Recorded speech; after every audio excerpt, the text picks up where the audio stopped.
Hi, my name is Kim Casey, and I am a secondary special education teacher to students that are level 1, 2, and 3. For this study, I studied the effects of self-monitoring and goal setting on high school special education students and the impact on their reading, writing, and math achievement according to their IEP goals. The problem that I was seeing at the end of last year was that several of my students were lacking executive functioning skills, especially in that goal setting and problem solving. And also there was a lot of students that were lacking in progress at the end of the year.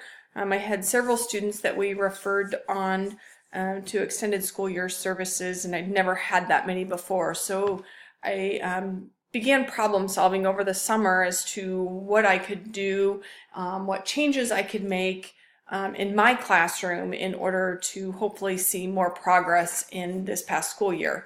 The other thing that I was seeing is that students really didn't feel like there was any meaning to their goals because they really didn't have any say in what happened with those. They were just set, and that's what they had to work towards.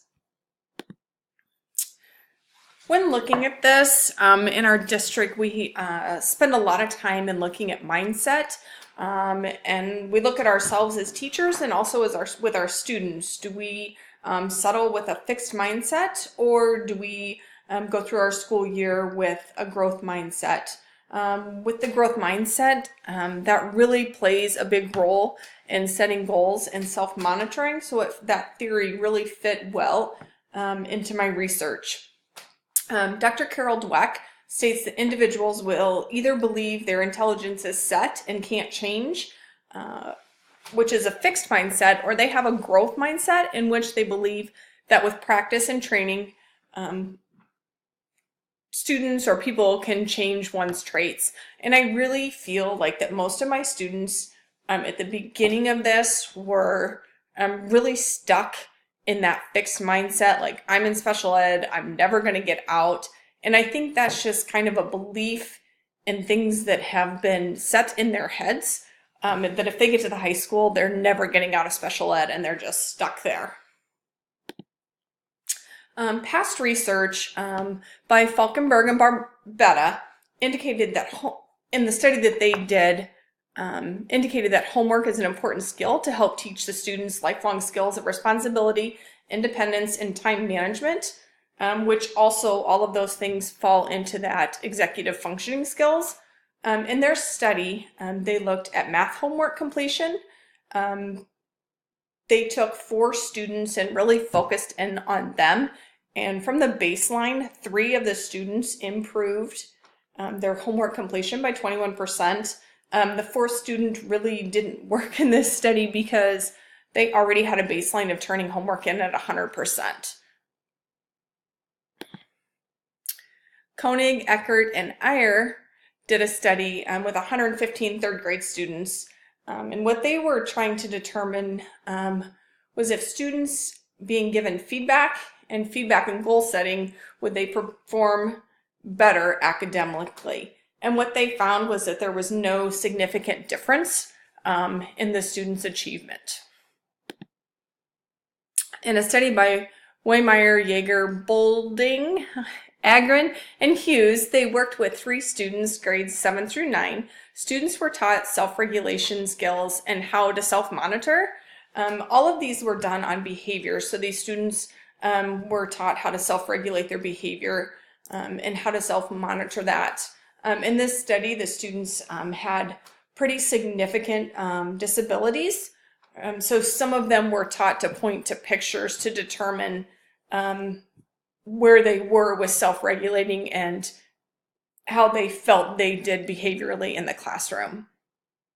By the end of the study, all 3 students were able to self-monitor and correct their behaviors above what the teachers had expected from the beginning of the study. The purpose of this study was to determine if my secondary special education students could improve on their IEP academic goals by setting goals and self-monitoring. And a lot of that comes back to motivation and the kids being able to use the executive functioning skills that we've taught them, and then also to give them a little bit of control and a little bit of say in how they get to their goal and how they meet their IEP goals. For this study, I used 9 secondary special education students in a Central Iowa high school. All of them had at least one academic IEP goal in reading, writing, or math. 7 of the students were level 1 and 2 of them were level 2 students. And really the level 2 students, they're only labeled as a level 2 student because they do require associate support. Otherwise, their goals are not so low that they wouldn't be considered level 1. All of these students were chosen because they were in my class and I already had them in there.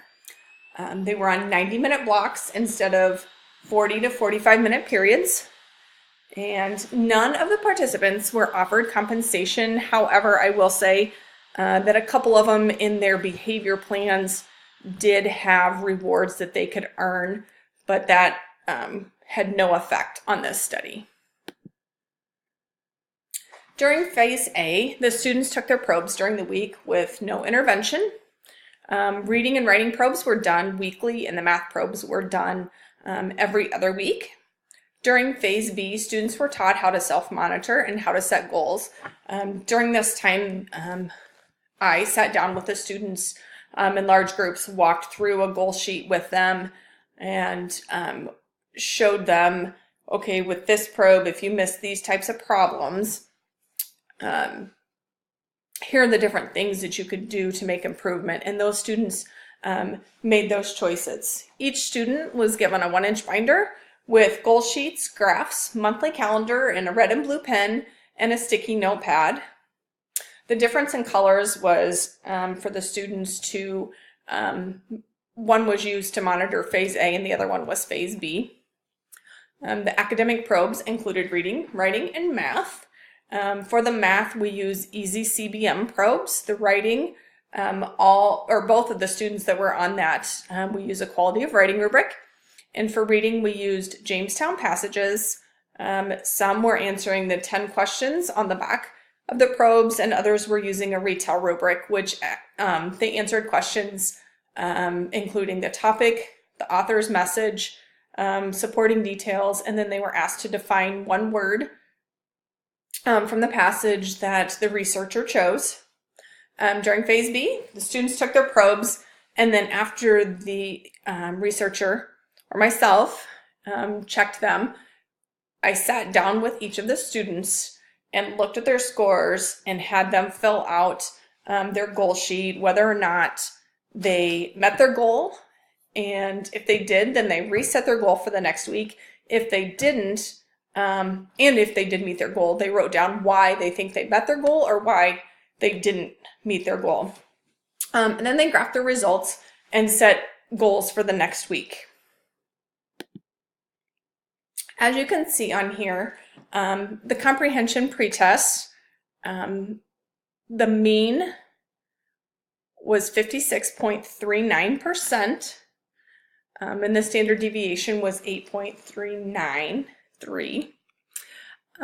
For the post-test, they had 52.73% on the reading comprehension. The math pretest, they had a 59.37% as a group.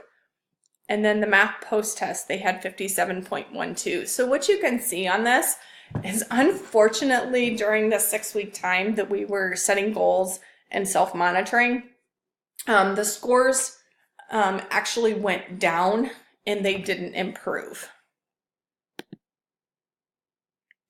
Again, looking at this for each student, when you look at the comprehension pretest, you can see individually how each of the students did. Student 4 here, you can see in the reading comprehension stayed the same.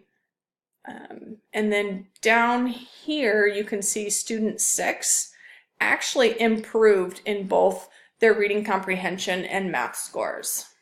So there was some individual success, but overall, the students did worse with the intervention. Here you can see this too. Only 2 students had reading fluency goals. So you can see how this showed too for the pre-test and the post-test. You can see that the students still did not perform as well during the experimental phase. In the writing probes, the post-test, you can see that it was about the same between the 2 students.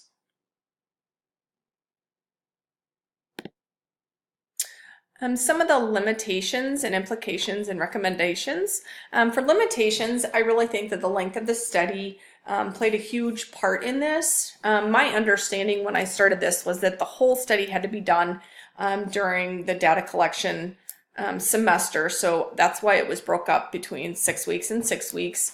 I really think overall I would have seen a bigger change had I done the study longer. And actually, now that I'm about 3 months out of my study, I have had 6 of my 9 participants have met at least one academic goal and dropped them, or we increased the difficulty of their probes, and one of the participants is actually on a 45-day trial out now. So long term, there were some positive effects to this study, but I really, next time or in the future, I would like to see the study longer.